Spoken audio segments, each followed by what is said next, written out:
విశాఖను పరిపాలనా రాజధానిగా అభివృద్ధి చేస్తూ ఉన్న అంశాన్ని వైఎస్ఆర్సీపీ మేనిఫెస్టోలో ప్రధాన అంశంగా చేర్చారని విశాఖ ఎంపీ అభ్యర్థి బొత్స ఝాన్సీ అన్నారు. ఉత్తరాంధ్ర పురోగతికి పరిపాలనా రాజధాని ఎంతో అవసరమన్నారు. విశాఖలో జరిగిన గవర సామాజిక వర్గ ఆత్మీయ సమావేశంలో పలు సామాజిక వర్గాల ప్రతినిధులు పాల్గొన్నారు. గత ఎన్నికల్లో టీడీపీకి సహకరించామని, కానీ ఈసారి వాస్తవం తెలిసాక వైఎస్ఆర్సీపీని గెలిపించాలని నిర్ణయించామని వారు తెలిపారు. గవర సామాజిక వర్గ భవన నిర్మాణానికి సీఎం జగన్ 2 కోట్లు మంజూరు చేయడంపై ఆ సామాజిక వర్గ ప్రజలు హర్షం వ్యక్తం చేశారు. స్థానికులకి ఇవ్వటం వల్ల ఎక్కడో వలసబారిన పడి కుటుంబాలు వదిలేసి తల్లిదండ్రులు దూరం అయ్యకుండా కాకుండా ఈ ప్రాంతంలో కష్టపడి చదువుకునే వారికి ఇస్తే ఇక్కడ అంతేకాకుండా ఒక కమిట్మెంట్ ఉంటుంది. స్థానికంగా నా ప్రాంతం నేను అభివృద్ధి చేయాలని ఒక కమిట్మెంట్తో కూడా చేసేందుకు ఈరోజు ఒక అవకాశం.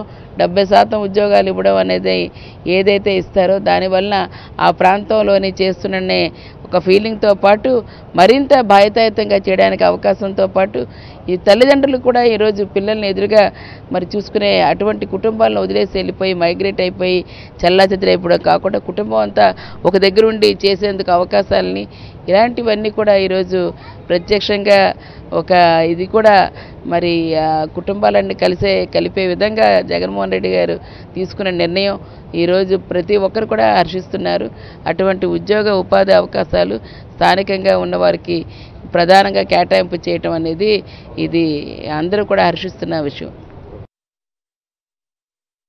ఎందుకంటే ఉత్తరాంధ్ర ప్రాంతానికి సంబంధించి ఈరోజు దశాబ్దాలుగా ఉత్తరాంధ్ర ప్రాంతం వెనక్కి నెట్టిబడింది. అన్ని రకాల వనరులు ఉన్నాయి. ఈ ప్రాంతంలో ప్రజలందరూ కూడా సౌమ్యులు. ఎవరు బతుకు తెరువు కోసం కోస్తా ప్రాంతం నుంచి వచ్చినా వాళ్ళని ఆదరించి వాళ్ళ అభివృద్ధిని కాంక్షించి వాళ్ళ అభివృద్ధికి తోడ్పడే వ్యక్తులు ఉత్తరాంధ్ర ప్రాంతంలో ఉన్న వ్యక్తులు. కానీ అన్ని రకాల వనరులు ఉండి కూడా దశాబ్దాలుగా వెనుకబడి ఉన్న ఉత్తరాంధ్ర ప్రాంతం వెనుకబాటుతనానికి ప్రధాన కారకుడు నా వాదన అయితే నేను చంద్రబాబు నాయుడు గారని చెప్తాను.